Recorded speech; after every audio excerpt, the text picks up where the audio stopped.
First কি হচ্ছে গুচ্ছ থেকে বের হয়ে যাবে নাকি। তো আমি আমার ওপিনিয়নটা বলতেছি, দেখো হুট করে কোনো একটা চেঞ্জ আসলে কেউ মেনে নিবে না।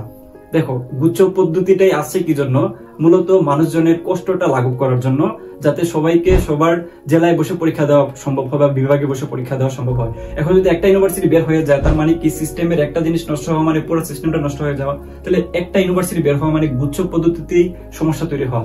সো আমি ধরে নিচ্ছি আসলে এই সিস্টেমটা আসলে পরিবর্তন হবে না, গুচ্ছ থাকবেই।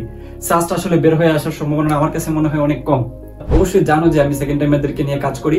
সেকেন্ড টাইমার যারা আছো তারা বাজারে যে কোর্সগুলো আছে অফলাইন কিংবা অনলাইন, প্রায় 2000 কিংবা 4000 এই রেঞ্জের মধ্যে হচ্ছে তোমাদের কোর্স ফি গুলা। কিন্তু আমি অতি অল্প টাকার কোর্স নিয়ে আসছি, এবং গত বছর তোমরা একটু দেখে নাও যে গুচ্ছে সারা বাংলাদেশে 113তম হয়েছে এবং কোর্স ফিটা ছিল মাত্র 350 টাকার কোর্স গত বছর।